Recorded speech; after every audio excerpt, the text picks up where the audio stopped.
آپ یہ بتائیں پہلے بلاول بھٹو اور زرداری صاحب کی سٹوری کو لیا جائے یا پھر انڈیا میں سمجھوتا ایکسپریس کے دہشت گردوں کو چھوڑ دیا گیا اور ایسے لگا کہ جیسے صرف پاکستان میں ہی سارے قوانین لاگو ہوتے ہیں اور دلی میں نہیں. تو بھٹی صاحب کیا کہیں گے, آپ پہلے بلاول بھٹو کو لے لیں یا سمجھوتا ایکسپریس پہ چلیں؟ ساور صاحب میری سبمیشن تو ہوگی سمجھوتا ایکسپریس لے لیں تاکہ دنیا کو پتا چلے دہشت گردی کون کر رہا ہے, دہشت گردی کا حمایتی کون ہے اور دہشت گردی کو فروغ کون دے رہا ہے. باقی جو ایسے آپ بہتر سمجھ کر لیں گے, ہمارا کیا. میرا بھی ارادہ یہی ہے. بھٹی صاحب سمجھوتا ایکسپریس 10 سال پہلے ایک حادثہ ہوتا ہے, حادثہ نہیں ہوتا, دہشت گردی کا واقعہ ہوتا ہے اور اس دہشت گردی کے واقعے میں سمجھوتا ایکسپریس جس میں مسافر سفر کرتے ہیں, پاکستان سے انڈیا جاتے ہیں اور انڈیا سے پاکستان آتے ہیں, اس میں بم بلاسٹ ہوا, بم نصب کیا گیا, پھر آگ لگائی گئی اور دروازے بند کیے گئے اور مسافروں کو زندہ جلایا گیا. اس میں صرف 42 پاکستانی تھے اور اس میں آرمی کے کرنل پروہت, انڈین آرمی کے سرونگ کرنل پروہت گرفتار ہوتے ہیں, کچھ اور کریکٹر گرفتار ہوتے ہیں اور اس کے بعد پتہ چلتا ہے جناب کہ اس وقت کے وزیر داخلہ کا سٹیٹمنٹ اگر آپ دیکھیں تو کمال کا ہے کہ اس وقت کے وزیر داخلہ, بھارتی وزیر داخلہ یہ کہہ رہے ہیں کہ جناب اس میں تو بی جے پی اور ہندو انتہا پسند اور آتنکواد, ہندو آتنکواد وہ سارے کے سارے ہیں. ذرا شارٹ سن لیں بھٹی صاحب. ہمارے پاس یہ رپورٹ آ گئی ہے انویسٹیگیشن میں کہ بھارتی جنتا پارٹی ہو یا RSS کے ہو, ان کے جو ٹریننگ کیمپ ہے وہ ہندو ٹیررزم بڑھانے کا کام دیکھ رہے ہیں. اس پر بھی ہماری بڑی کڑی نظر ہے. سمجھوتا ایکسپریس, مکہ مسجد بات, مالیگاؤں کا سپورٹ, اس میں ابھی سب دکھ پڑ رہا ہے, ایک ایک دکھ پڑ رہا ہے کہ وہاں جا کے بام پلانٹ کرنا اور تاکہ یہ مائنورٹی کے لوگوں نے کیا ہے اس پرکار کا بتانا, اس کے لیے بھی ہمیں بہت سترک رہنا. ملبہ مائنورٹی پہ جائے, مالیگاؤں کا دہشت گردی کا واقعہ, اجمیر شریف دہشت گردی کا واقعہ اور سمجھوتا ایکسپریس, اس میں ہندو انتہا پسند, بی جے پی اور یہ سارے ملوث ہیں. اور اس وقت کی پولیس رپورٹ انڈین میڈیا میں کیا بتائی گئی وہ بھی سن لیں کہ سرونگ آرمی آفیسر کرنل پروہت اس میں ملوث تھے. سنائیے جی. These sources have told NDTV that Hindu extremist groups and all those arrested in connection with the Malegaon blast are likely to have played a key role in the Samjhauta Express and Ajmer blast as well. Now, these revelations come just days after 10 people were arrested in connection with the Malegaon blast, including a serving army officer, Lieutenant Colonel Purohit, and also members of the group Abhinav Bharat. The main organizer was Swami Asimanand, Swami Dayanand Pandey, Pragya Singh Thakur, and also several of the members. This group, which is basically a coalition of splinter and radical fringe Hindutva groups, leading members of mainstream Hindutva organizations were aware of this group's activities. Police sources tell us it's this group that carried out the Ajmer blast. They're also suspected to be behind the Samjhauta blast, which also took place shortly afterwards. Malegaon was obviously chosen as a target because it has a large Muslim population. Lieutenant Colonel Purohit, who in the words of the police played a substantial role in this blast, they say that he was the one who procured the tiny amount of RDX that was used in the blast. دھماکہ خیز مواد colonel پروہت نے فراہم کیا. Colonel پروہت مرکزی کردار تھے اس دہشت گردی کے واقعے کے. بھٹی صاحب, اس میں 68 افراد زندہ جل گئے جس میں سے 42 سے زیادہ پاکستانی شہری تھے اور ان 42 پاکستانی شہریوں کے لواحقین نے جب انڈیا میں جا کر گواہی دینے کی کوشش کی تو انڈیا نے ان کو ویزا نہیں دیا اور اب ان تمام جو 4 باقی بچے تھے, کرنل پروہت کو تو پہلے ہی چھوڑ دیا جب را نے اور انڈین اسٹیبلشمنٹ نے درمیان میں انٹرفیئر کیا اور انہوں نے کہا کہ یہ معاملات کس طرف جا رہے ہیں, اس وقت چھوڑ دیا تھا. اب جو 4 لوگ باقی بچے تھے وہ بھی چھوڑ دیے گئے. بھٹی صاحب, اس کا مطلب ہے کہ سمجھوتا ایکسپریس میں جو 68 افراد زندہ جلائے گئے, ان کا خون, ان کی شہادتیں, ان کی موت رائے گاں گئی اور اس کا کوئی والی وارث نہیں ہے. جبکہ پاکستان پہ انڈیا ایسے بڑھ چڑھ کر آتا ہے جیسے وہ خود اپنے ملک میں بہت اس نے صاف ستھرا سسٹم رکھا ہوا ہے اور کوئی ایسی حرکت نہیں ہو رہی جو کہ دہشت گردی کا واقعہ ہو, کوئی دہشت گردی میں ملوث انڈینز ہوں, ان کو سزائیں دی جا رہی ہیں. صابر صاحب گزارش یہ ہے جو سمجھوتا ایکسپریس ہے اس کی ہسٹری سے سب آشنا ہے, میں اس کی بیک گراؤنڈ میں نہیں جاؤں گا. وہ ایک شخص کسی انتہا پسند, کسی ایک دہشت گرد, ایک انڈیویجول یا کسی ایک جماعت کا نہیں, وہ راہ کا ماسٹر مائنڈ تھا. سمجھوتا ایکسپریس میں انسانوں کو, مسلمانوں کو جس طرح بند کر کے آگ لگا کر کولے کی طرح راکھ کیا گیا, وہ انڈیا کے بھارت کے مسلمانوں کو ایک میسیج دیا گیا تھا کہ تم لوگ کچھ بھی نہیں ہو, سب کچھ وہاں کی ہندو جو اکثریت ہے وہ ہے. ایک خوف زدہ کرنے کے لیے جہاں اقلیت وہاں کوئی لاکھوں اربوں کروڑوں میں ہے, ان کو میسیج دیا گیا تھا. تو بھارت ایک طرف تو پاکستان پر دہشت گردی کے وہ الزام لگاتا ہے جس کا دور تک حقیقت سے واسطہ کوئی نہیں.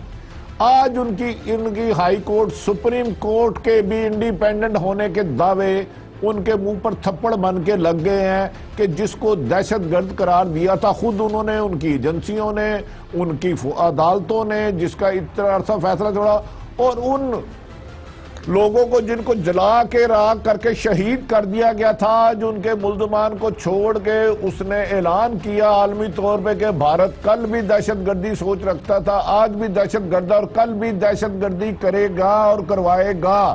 اس کو ملزمان کو چھوڑنے کا مطلب یہ ہے کہ راہ کی سوچ اور پختہ ہو جا رہی ہے کہ ادھر ہندوستان میں بسنے والے اقلیتوں کو, چاہے وہ سکھ ہو, ہزاروں کی تعداد میں شہید کر دیا جائے. گجرات میں مودی کرے, سمجھوتا ایکس میں یہ کرے, بمبے اٹیک میں یہ کرے, بالا کوٹ میں, پلوامہ حملے میں یہ کرے. یہ دہشت گردی ان کے خون میں رس چکی ہے. لگتا یہ ہے بھٹی صاحب کہ بھارت میں اقلیتوں کو مارنے کے لیے, دہشت گردی سے ان کو اڑانے کے لیے انڈیا میں ہندو انتہاپوں کو کھلی چھٹی ہے.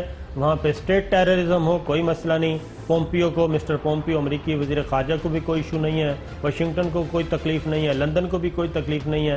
اور سشما سوراج کیا کہتی ہیں, بھارت کی وزیر خارجہ, بہت بلند و بانگ دعوے, بڑی بڑی خواہشیں لے کے وہ پھر رہی ہیں, ذرا ان کو سنیے. میں کہنا چاہتی ہوں وزیر اعظم پاکستان سے کہ ٹیرر پہ بات نہیں, ایکشن چاہیے. اپنے آتنکوادیوں کے خلاف ٹھوس کارروائی کرو اور بھارت کے خلاف اپنی دھرتی سے آتنکوادی گتیویدیاں بند کرو, تب رشتوں کی, سامانیہ رشتوں کی شروعات ہو سکتی ہے, ورنہ نہیں ہو سکتی. کیوں انٹرنیشنل کمیونٹی کو بہکا رہے ہیں؟ اگر وکٹم دیش کارروائی کرنے کے لیے آتا ہے تو ان سے لڑنے کے لیے آتے ہو, ان ٹیررسٹ کی طرف سے, آن بہاف آف جیش محمد.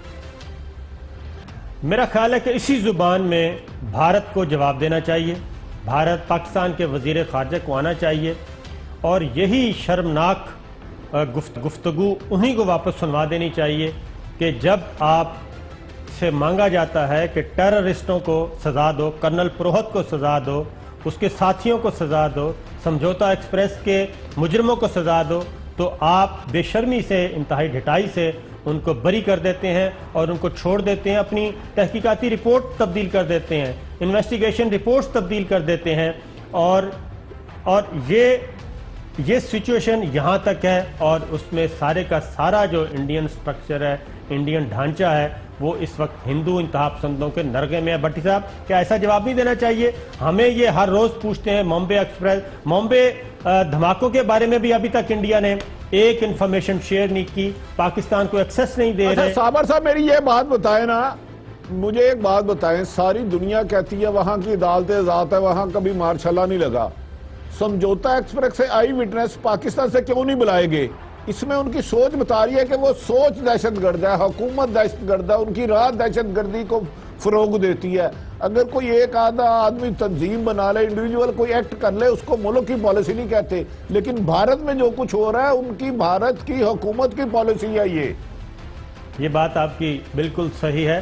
لیکن بھٹی صاحب یہ ہے, دوسری جانب ایک اور اہم, نیوزی لینڈ میں ہمارے 9 پاکستانی اس میں شہید ہوئے نمازی مسجد میں, اور مجموعی طور پہ 50 مسلمانوں نے اپنے جان کے نذرانے پیش کیے اور دہشت گردی کا نشانہ بنے آسٹریلین شہری کے ہاتھوں. لیکن وہاں کی وزیر اعظم بالکل حقائق سے نظریں نہیں چرا رہی، وہ مسلمانوں سے ہمدردی کر رہی ہیں، اپنی معاشرتی اور معاشرتی اقدار کو بچانے کے لیے وہ سب کچھ کر رہی ہیں۔ وہ پارلیمنٹ میں انہوں نے تلاوت کروائی، اور اب انہوں نے نیا اعلان جو کیا ہے وہ یہ کیا ہے کہ آئندہ جو جمعے کی اذان ہے وہ نیوزی لینڈ کے ریڈیو پہ اور ٹی وی پہ نشر کی جائے گی براہ راست۔ وہ اس حد تک، اور اب انہوں نے آخری جو بات کی آج بہت ہی ہوش ربا، انہوں نے کہا کہ سفید فام نسل پرستی اور انتہا پسندی عالمی مسئلہ بن چکی ہے۔ بھٹی صاحب، یہ نیوزی لینڈ کی وزیر اعظم نے کہا ہے کہ سفید فام نسل پرستی اور انتہا پسندی عالمی مسئلہ بن چکی ہے۔ اب عالمی برادری کو، خاص طور پہ مغربی دنیا کو اس طرف توجہ دینا ہوگی۔ تو بھٹی صاحب، یہ جو بات پاکستان پہلے دن سے کہہ رہا ہے اور پاکستان کو ابھی بھی بلیم کیا جاتا ہے، اور خاص طور پہ واشنگٹن اور اس وقت وزیر خارجہ پومپیو، ان کو کوئی چیز نظر نہیں آتی سوائے اسلام آباد کی کیا کہنا چاہیے برائیوں کے۔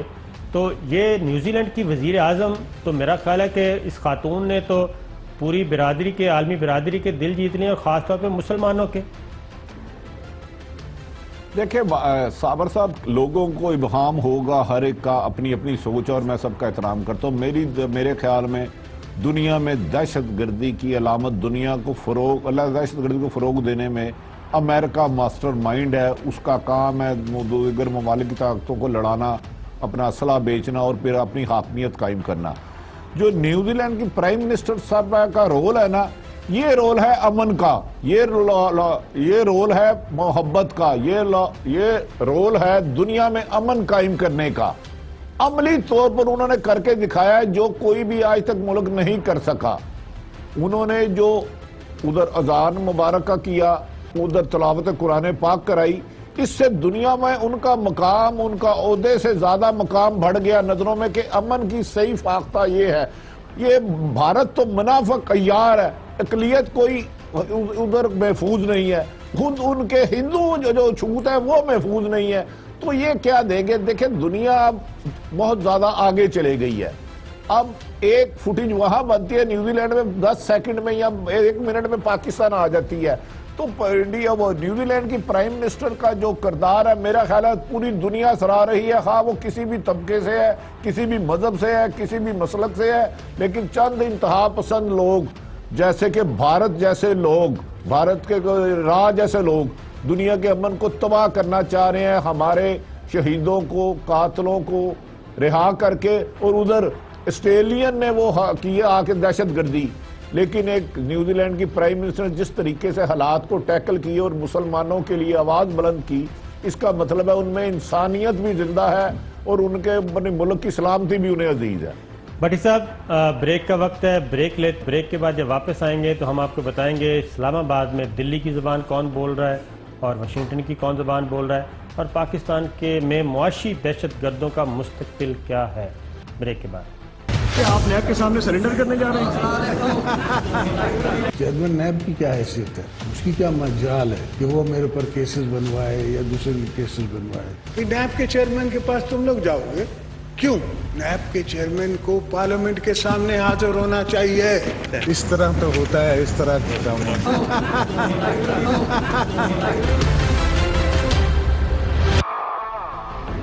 ویلکم بیک ناظرین، ہزاروں خواہشیں ایسی کہ ہر خواہش پہ دم نکلے۔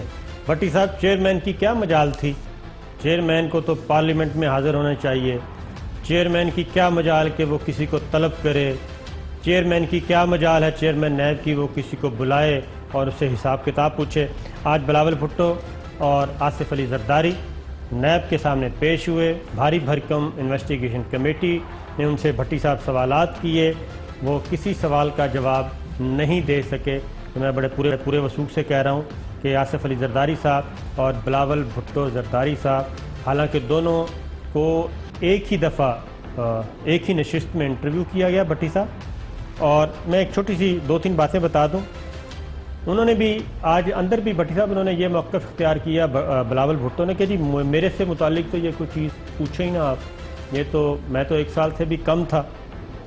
اس کے جواب میں انہوں نے کہا کہ جناب آپ 25 25% شیئر ہولڈر ہیں اس کمپنی کے پارک لین کے، اور جب یہ بنی تھی اس وقت تو آپ نامولود تھے، یہ بات صحیح ہے، لیکن اس کے بعد جب 2008 میں اس کمپنی نے قرضہ لیا تو اس وقت تو آپ ڈائریکٹر تھے اور 25% کے آپ شیئر ہولڈر تھے اور 25% کے آصف علی زرداری صاحب تھے، اس کا کچھ بتا دیں۔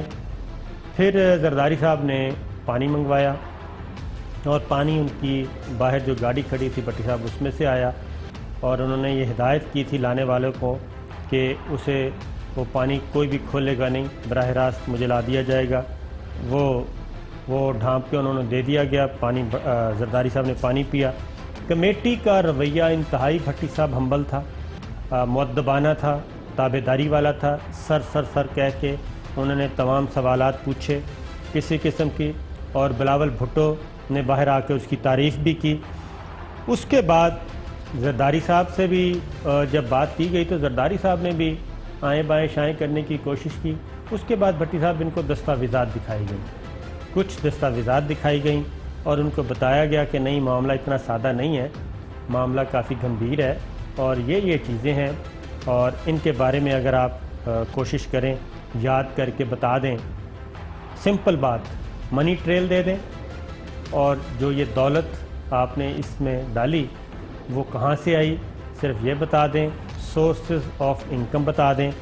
یہ وہ بات تھی جو پوچھی گئی، جس کا جواب نہیں تھا، جس کا پھر انہوں نے کہا کہ ہمیں تحریری طور پہ ہم جواب دیں گے، اور اس میں کہا گیا کہ ہم 8-7 دنوں میں دے دیں گے۔ تو نیب کمیٹی نے کہا کہ نہیں، بالکل نہیں، آپ 10 دن لیں، آپ 10 دن کے اندر جواب دے دیں، اور اگر آپ اپنے آپ کو انوسنٹ فیل کرتے ہیں تو پھر آپ کو ضمانت بھی کروانے کی کوئی ضرورت نہیں، آپ بالکل فریلی آپ آ کے ہمیں بتا دیں۔ بھٹی صاحب۔ صاحب میری اطلاع کے مطابق بلاول صاحب اور زرداری صاحب سے سوالات کرنے کا طریقہ کار الگ الگ اپنا لیا گیا تھا۔ بلاول صاحب سے بہت سافٹ سوال کیے گئے، ایسے سوال کیے گئے کہ جو ان اپنے جوابوں میں ہی تھوڑا سا بیچارے قابو آ گئے۔ ان سوالوں میں ایسا کیا گیا تھا، آپ تو بالکل بے بس ہیں، آپ کو تو علم نہیں، لیکن کچھ ایسے سوالات طریقے سے کیے گئے۔ ایک سوال تقریباً زرداری صاحب کی طرف میں آ جاتا ہوں، 8 سے 9 دفعہ دہرایا گیا، 8 سے 9 دفعہ زرداری صاحب نے، جو میری اطلاع ہے، زیادہ تر کہا مجھے یاد نہیں، I am feeling not well is like وہ جیسے کاشف صاحب انگلش بولتے ہیں، زیادہ تر انہوں نے کہا میرا وکیل اس کا ہم ریٹن جواب دیں گے۔ جب انہیں کچھ ڈاکومنٹس جو آپ نے فرمائے، ایک ڈاکومنٹس دکھایا گیا جو ایان علی سے ریلیٹڈ تھا، اور کچھ ایسے ڈاکومنٹس تھے جس کے بینیفیشری صرف اور صرف زرداری صاحب تھے، بلاول صاحب بھی نہیں تھے، اے ڈی مجید بھی نہیں تھا۔ اس کے بعد کہا جاتا ہے کہ زرداری صاحب جیسے کوئی آدمی 10 کلومیٹر بھاگا ہو اور اسے سانس چڑھ جائے اور 2 منٹ تک وہ بیلنس نہ ہو، پھر پاسبل ہے اگلی بات آولی ہو کہ انہوں نے پانی منگایا ہو، تو وہ کسی بھی سوال کا جواب نہیں دے سکے۔ نیب ہو جو ذرائع کے مطابق، ریلائیبل سورسز کے مطابق، کہ زرداری صاحب کے پاس ان کی کسی بات کا ایسا جواب نہیں تھا، اور ان کے لیے جو سب سے زیادہ حیرت انگیز چیز تھی آصف علی زرداری صاحب کے لیے، کہ نیب کے پاس کچھ وہ ایسی انفارمیشن تھی جو زرداری صاحب کے وہم و گمان میں بھی نہیں تھا کہ یہ انفارمیشن نیب حکام تک جا چکی ہے، لیکن ان سے بھی بڑے دھیجے لہجے میں گفتگو کی گئی، لیکن سوال سخت کیے گئے، جس پہ ایک آدھی مرتبہ جو آپ نے اسمبلی میں فرمایا تھا کہ انہوں نے کہا کہ چیئرمین نیب کون ہوتا ہے مجھے بلانے والا، اسی قسم کی لینگویج استعمال کرنے کی کوشش کی گئی، لیکن جب کراس جواب ان نے سوال کیے گئے تو ان کا بھی لہجہ میری اطلاع کے مطابق اینڈ پہ خاصا نیچے آ چکا تھا، زیادہ تلخ نہیں رہے اینڈ پہ جب کچھ حقائق سامنے آئے۔ آج اسلام آباد میں سمن کیا گیا تھا، اور اسلام آباد میں بھی خواتین پولیس اہلکاروں پہ تشدد، ان کی بے عزتی کی گئی۔ اس کے بعد جو مرد پولیس والے تھے ان پہ پتھراؤ کیا گیا، ان کو زخمی کیا گیا۔ اس کے بعد میڈیا کے نمائندوں کو بھی نہیں بخشا گیا، ان کو بھی زخمی کیا گیا۔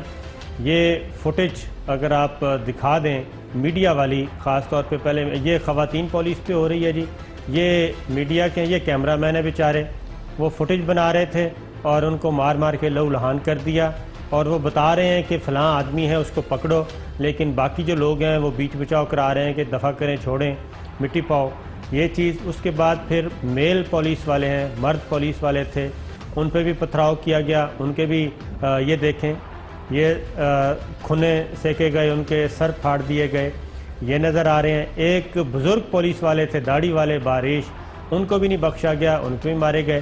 تو اسلام آباد میں بھٹی صاحب یہ کیفیت تھی اور یہ باقاعدہ طور پہ کال دی گئی تھی، کل سے تیاریاں تھیں۔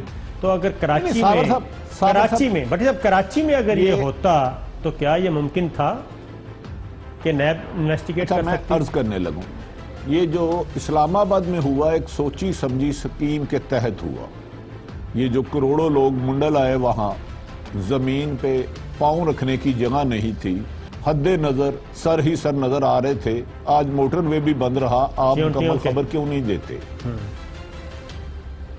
اب مجھے صرف یہ بات بتا دے، خدا نہ خواستہ یہ محترم زرداری صاحب اور بلاول صاحب کراچی جاتے اور وہاں کتنی لاشیں گرتی اور گروائی جاتی؟ یہ سارا جو آپ نے خواتین کا دکھایا ہے، ایک کالا پینٹ کوٹ پہنا تھا نواز کھوکھر صاحب، ان کو آپ جانتے ہوں گے، کڑائے تھے پولیس والا، جا کے تھپڑ مارے گئے وردی میں، گالی گلوچ کی گئی اور اکسایا گیا لوگوں کو۔ یہی میں گزارش کرتا ہوں، جب قانون کی حکمرانی نہیں ہوتی، جہاں قانون کمزور بے بس لاچار ہوتا ہے، قانون استعمال کرنے والا بے بس اور وساکھیوں کے سہارے کھڑا ہوتا ہے، بھٹی صاحب اب ذرا سنیے، مافیا مضبوط ہو جایا کرتا ہے۔ اب ذرا سنیے کہ اس پیشی کے بعد باہر آ کے بلاول بھٹو سے اور دیگر رہنماؤں نے کیا گفتگو کی، وہ ذرا میں سنواتا ہوں، سنائیے گڑی۔ ایک ایسے کیس میں بلاول بھٹو صاحب پیش ہوئے جس میں ان کا کوئی گناہ نہیں ہے، وہ 6 مہینے کے تھے۔ جو کیس ہے جس کمپنی کا ذکر ہو رہا ہے، میں 1 سال سے کم تھا جب میں اس کمپنی میں ایک شیئر ہولڈر بنا، تو اس دن سے لے کے آج تک میرا کوئی تعلق نہیں رہا، کوئی انوالومنٹ نہیں رہا with this company۔ اور دوسرا بھٹی صاحب، آج بلاول بھٹو بھی حبیب جالب کی روح کو تکلیف دیے بغیر نہیں رہ سکے۔ شہباز شریف صاحب تو تھے ہی، حبیب جالب ایک انقلابی شاعر، ایک مزدور شاعر، ایک پسے ہوئے طبقے کی نمائندگی کرنے والا شاعر۔ ان کا پہلے تو ٹویٹ دیکھ لیں، بلاول بھٹو نے حبیب جالب کی روح کو تکلیف کتنی دی ہوگی، ذرا سنیے۔ میں بھی خائف نہیں تختہ دار سے، میں بھی منصور ہوں کہ 2 اغیار سے، کیوں ڈراتے ہو زندہ کی دیوار سے، ظلم کی بات کو، جہل کی رات کو، میں نہیں مانتا، میں نہیں جانتا۔ ان کے انکل شہباز شریف کیا کہتے تھے، ذرا وہ بھی سنائیے جی۔ وہ جو سائے میں ہر مصلحت کے پلے، ایسے دستور کو، صبح بے نور کو، میں نہیں جانتا، میں نہیں مانتا۔ اب آئیں ذرا بختاور بھٹو صاحبہ کی ٹویٹس آئی ہیں، وہ اس سارے احتساب کے عمل کو ان سے پوچھا تو یہ جا رہا ہے منی ٹریل دیں اور سورس آف انکم بتائیں، اور اپنا وفاد مصطفیٰ کی طرح وہ کہتے ہیں کہ یہ آپ 10 تولے لیں، یہ گاڑیاں لیں، جائیں اور سب کچھ چھوڑیں۔ تو یہی کچھ نیب کر رہی ہے، وہ صرف منی ٹریل مانگ رہی ہے اور صرف سورس آف انکم مانگ رہی ہے۔ لیکن بختاور بھٹو صاحبہ کی ایک ٹویٹ ہے کہ یہ میرے خاندان کی تیسری نسل ہے جس کا جھوٹے کیسز میں ٹرائل کیا جا رہا ہے۔ نانا کے قتل پر انصاف نہیں ملا، لیکن نواسے کا ٹرائل شروع کر دیا گیا۔ اس کے بعد دوسرا جی، ویلکم ٹو طالبان خان پاکستان، ملک کالعدم تنظیموں سے بھرا پڑا ہے، عسکریت پسند آزاد گھوم رہے ہیں، لیکن ہمارے کارکنوں کو گرفتار کیا جا رہا ہے۔ کس کے اختیار پر اور کس بنیاد پر بلاول کو بلایا گیا؟ کیا کٹ پتلی حکومت پر تنقید کی پاداش میں بلاول کو بلایا گیا؟ اس لیے یہ سب کیا گیا کہ بلاول بھٹو حکومت کی سپورٹ کردہ کالعدم تنظیموں کے خلاف بولتے تھے، اس لیے کیونکہ بلاول انتہا پسندی کے حامی وزراء کو برطرف کرنے کی بات کرتے تھے۔ یہ کیا بھٹی صاحب، یہ ہیں بختاور بھٹو۔ اب ذرا بلاول بھٹو صاحب کی زبانی سنیے کہ وہ کہتے ہیں کہ یہ تو سارا معاملہ ہی کالعدم تنظیموں کا ہے، وہ دلی کی زبان کیسے بولی، ذرا سنیے. کہ بیڈ آرگنائزیشنز کے خلاف ایکشن لیا گیا. میں نہیں مانتا، میں نہیں مانتا، میں نہیں مانتا، میں نہیں مانتا. آپ کہتے ہو آپ نے اریسٹ کیا ہے، میں کہتا ہوں کہ نہیں، آپ نے ان کو پروٹیکٹیو کسٹڈی میں ڈالا ہے تاکہ انڈیا کا جہاز ان کو نہ اڑا دے.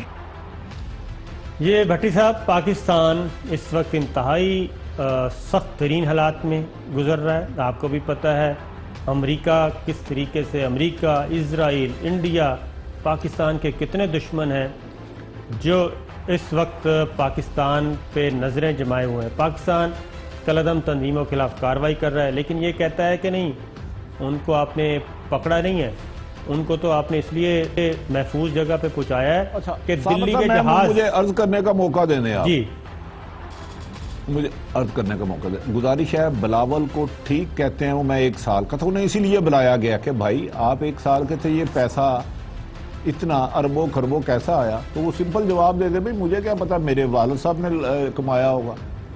یہی مقصد کے لیے بلایا گیا، ان کو سزائے دینے کے لیے نہیں بلایا گیا. وہ تو آگے ادارے کام کریں گے. وہ سمجھ نہیں رہے، اتنے معصوم بھی نہیں ہے جتنے سمجھتے. اپنے والد صاحب کو پوچھو نا بلایا کیوں گیا. کسی کا، میرے بچے کے نام بھی 1 سال کا ہے، اربوں روپے کی پراپرٹی اس کے نام لگتی ہے، تو وہ یقیناً بچہ جائے گا، کہے گا جی مجھے کیا پتا، میرے ابو سے پوچھے. تو جواب دے تو میں ہوں نا، یہ تو سچ ہے. بلاول صاحب، آپ اپنے جوابوں میں ہی سارا کچھ بتا گئے. آپ کو اندازہ نہیں ہے، لیکن یہ جب فائنڈنگ آئے گی، اگر اللہ کرے NRO نہ ہو، میں بیٹیوں کی طرف بھی نہیں جاتا. مجھے صابر صاحب ایک بات بتا دے. آج جو آپ کے دوست بلاول زرداری صاحب نے کہا ہے کہ کالعدم تنظیموں کو آپ کہتے ہو ریسٹ کیا گیا، میں کہتا ہوں ریسٹ نہیں کیا گیا. ان کو اس لیے کیا گیا کہ بھارت بمباری کرے تو وہ نہ مارے جائے. یہ میں کسی کو محب وطن، مجھ سے زیادہ بلاول صاحب سب پاکستانی محب وطن ہیں. یار یہ بات کسی پاکستانی پولیٹیشین کو کہنی چاہیے. آپ خدا کو حاضر ناظر جان کے بتائیں اس کا مطلب کیا ہے. اس کا سنگین، یہ سیم وہی زبان ہے جو محترم نواز شریف صاحب کرتے تھے. یہ جو زبان ہے جس کو ابھی آپ جو کہہ رہے تھے بھارت کر رہا ہے کہ یار ہم پہ تم اتنا بڑا ایلیگیشن لگا رہے ہو کہ پاکستان میں ان کے خلاف ریسٹ نہیں کیا، ان کو محفوظ کیا ہے کہ بھارت نہ ان کو مار دے. آپ میری سمجھ سے باہر ہے صابر صاحب. آپ کے ایک اچھے بڑے 2 منٹ، آخری منٹ صرف 30 سیکنڈ، ایک بہت اچھے آپ کے جاننے والے ہیں، بہت بڑے افسر ہیں، میں تو ان کے قد کا نہیں ہوں. انہوں نے ایک دفعہ ایک پریس کانفرنس کی تھی کہ ہمیں جو مرضی برا کہو ہم جواب نہیں دیں گے، لیکن پاکستان کو برا کہیں گے تو اس کا ہم جواب دیں گے، وہ برداشت نہیں کریں گے. دوسری بات انہوں نے کی تھی، پاکستان تباہی کے دہانے میں پہنچ چکا، یہاں اب اس سے اوپر جائے گا یا بالکل تباہ ہو جائے گا، خدا نہ خواستہ، خدا نہ خواستہ، خدا نہ خواستہ. تو یہ الفاظ اور نواز شریف صاحب کے الفاظ جوڑے اور آپ دے اس بات کا جواب. میں کیا کہوں، میں تو کسی کو مجھ سے زیادہ بریک کے بعد اس پہ کریں گے بات. اور پاکستان انشاءاللہ رہے گا تا قیامت رہے گا، معاشی دہشت گردوں کا خاتمہ ہوگا، فکر نہ کریں. ویلکم بیک ناظرین. بھٹی صاحب، یہ بار بار جو بلاول بھٹو صاحب کہتے ہیں کہ جناب میں 6 ماہ کا تھا، 1 سال سے کم عمر تھی، زرداری صاحب بھی انوسنٹ بن نہیں سکتے. اتفاق کی بات ہے، یہ JIT کی رپورٹ ہے، اس میں بہت ہی خوفناک چیز میں آپ کو بتا دیتا ہوں، صرف 30 سیکنڈ.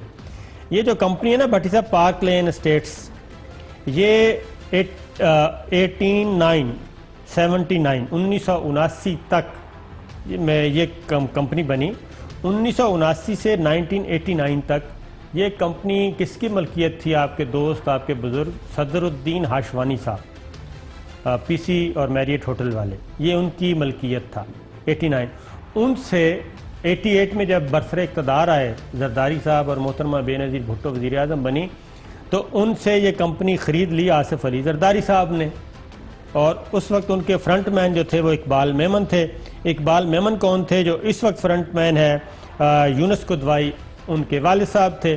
زرداری صاحب کے 25%، بلاول بھٹو صاحب کے 25%، محمد اقبال میمن 25%، 12.5% رحمت اللہ حبیب، اور 12.5% یونس قدوائی صاحب. سوری، رحمت اللہ حبیب جو تھے وہ تھے یونس قدوائی صاحب کے والد جو فرنٹ مین تھے.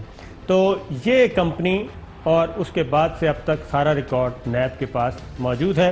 بٹ صاحب آگے چلتے ہیں, آپ کے پاس ایک اس پہ بھی کمنٹ کرنا ہے تو کریں. آج نواز شریف صاحب سے سٹیٹمنٹ ریکارڈ کیا گیا ہے کوٹ لکھپت جیل میں ماڈل ٹاؤن سانحہ ماڈل ٹاؤن کی جی آئی ٹی نے. اس جی آئی ٹی کا حوالہ آپ کے پاس ہے کچھ؟ اچھا صاحب گزارش یہ ہے کہ وہ واقعہ جو ہوا 2014 میں جس میں 100 لوگوں کو گولیاں ماری گئی شہید کیا گیا, اس کی فائنڈنگ ہمیں آنے کی ضرورت ہے, کیونکہ میرا اس حکومت پر بھی اعتماد اب نہیں رہ رہا.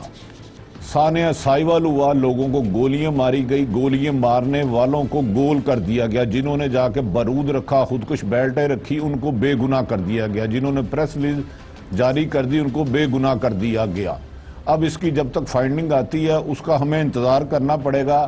مجھے یقین ہے ارشد شریف ایک 10 بجے پروگرام کرتے ہیں. کل پرائم منسٹر کی کابینہ کی میٹنگ ہوئی تھی, اس میں 2 منسٹروں میں تلخی نہیں تھی ہوئی, 2 سے زیادہ 5-6 منسٹروں میں تخت جملوں کا استعمال ہوا تھا. اس میں صرف یہی کہوں گا, معلوم نہیں ہے یہ خوشامد کی حقیقت, معلوم نہیں ہے یہ خوشامد کی حقیقت. کہہ دے کوئی اگر الو کو رات کا شہباز, تو آپ ہی جے آئی ٹی پہ رپورٹ دیں, میں تو الو کو رات کا شہباز کہنے کے حق میں نہیں ابرا. چلیں پھر آپ سے ایک اور خبر لیتے ہیں بھٹی صاحب. عثمان بزدار صاحب وزیر اعلیٰ پنجاب, وہ کہتے ہیں کہ نواز شریف سے ملاقاتوں کے حوالے سے کہ جیل مینول کے مطابق اب بات چیت کی جائے گی, اس کو فالو کیا جائے گا, اور دیگر ہفتے میں ایک ملاقات ہوگی جو جمعرات کو ہوتی ہے. لیکن سمسام بخاری صاحب ان کے وزیر اطلاعات و نشریات کیا کہتے ہیں, ذرا سنائیے جی. سمسام بخاری صاحب کا شارٹ سنوا دیں. کہ عدالت اگر ان کو اجازت دیتی ہے تو ہم ای سی ایل پہ نہیں ڈالیں گے, حکومت نہیں ڈالے گی. ان کو ہر چیز کی آفر ہے, نہ کو ملنے کا ان کو مریم بی بی کو کوئی اس میں مسئلہ ہے, نہ شہباز شریف صاحب کو کوئی مسئلہ ہے. وہ جب ملنا چاہتے ہیں ملنے جائیں, جب چاہتے ہیں ملنے, اور عدالت کے رحم و کرم پہ چھوڑ دیا, حکومت کہیں نہیں ہے. سمسام بخاری صاحب کیا کہہ رہے ہیں, وزیر اعلیٰ کی بات نہیں مان رہے؟ دیکھیں, نہ وزیر اعلیٰ نے ان کو منسٹر بنایا ہے, نہ وزیر اعلیٰ کا خود سی ایم بنے ہیں, تو جس نے بنایا حکم تو اس کا چلے گا. میں ایک چھوٹی سی 30 سیکنڈ کی بات کرتا ہوں. ایک آدمی ہوتا ہے مجبور سا, میری طرح کمزور آدمی, آپ کے پاس جاتا ہے, آپ مجھے آلو دے دیتے ہیں کھانے کے لیے, تو جب میں کھا لیتا ہوں تو آپ کہتے ہیں سناؤ بھائی عارف کیسا سی, سیب میٹھا سی. تو میں کہتا تھا سر کھایا تو میں نے آلو ہے, پر تاثیر اور مٹھاس اس کی سیب والی ہی تھی, تو لہذا سیب کھانے سے جو کھا رہے ہیں بیچارے آلو سمجھ کے. چلو تاثیر ہم آپ سے کل پوچھیں گے. پروگرام کا وقت ختم ہو گیا ناظرین, کل پھر حاضر ہوں گے. اجازت دیجیے, اللہ حافظ.